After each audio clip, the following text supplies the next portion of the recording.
Hello, Miss Bell's Algebra 2. This is the quiz on factoring, and it is the 19th of March. Yours will be in a different order, but I want to go through these problems and just kind of give you a little clarification. So for number one, you are to find the product of these two quantities being multiplied by each other. Remember to use FOIL. So take the first times the first, and then take the outside times the outside, so n times -1. The inside times the inside, 2 times 4n. And then the last, n times a -1. Okay? And then combine your like terms, and you should get the answer for number one. Hopefully you pause this as I'm just going to keep on going. Number two, once again, you're using FOIL. So you're going to take 3v times v. Okay? And then you're going to do the outside, 3v times -6. The inside, -2 times v.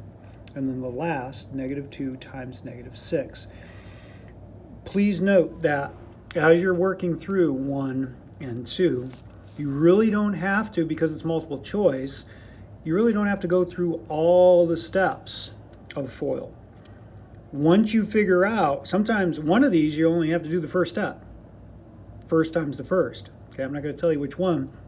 And then you're going to know the right answer, because all the other answers don't make any sense.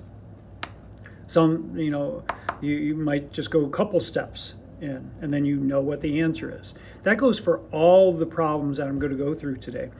You don't have to go through and complete the whole problem, because as you're working it out, you're going to be able to find what the answer is before you get to the very end, because it's multiple choice.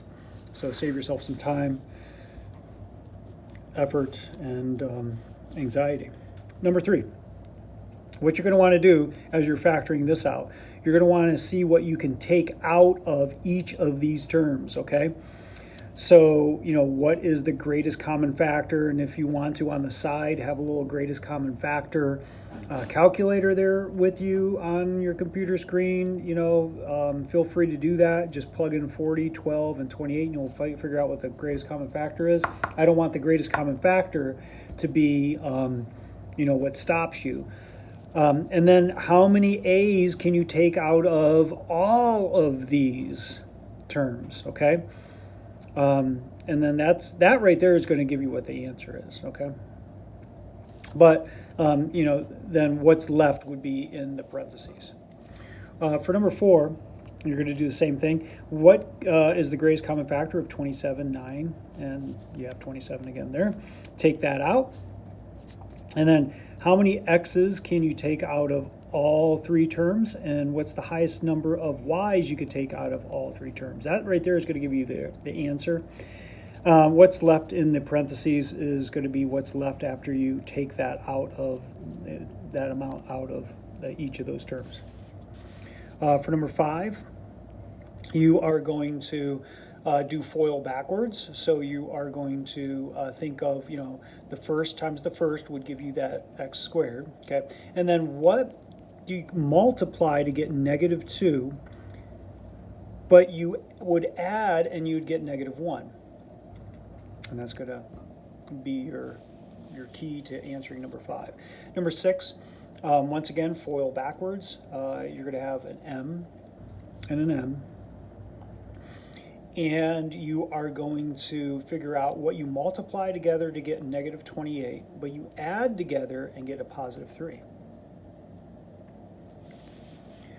For number seven, FOIL backwards, you're going to have that x in your x, and then what you multiply together to get a -4, but when you add them together, you get 0. Notice that there's nothing in the middle here. As there is up here at number 5, there's nothing in the middle here. There's no x by itself, because it would be 0. They would cancel out. Same thing with this one. What would you multiply together in order to get the 16v squared? And you would multiply together and get a -9. And then when you were to add them together, you wouldn't get anything, you would get 0. So it's very similar to number 7. Number 9, what would you multiply together? Obviously, you start with your n times your n to get your n squared. But then for these two numbers, what would you multiply together to get a positive 80 and add together to get a positive 18? And lastly, once again, you would have your m and your m. M times m gives you the m squared. What would you multiply together to get a positive 48? Add together to get a positive 14. Okay, hopefully this helps. Good luck with your test.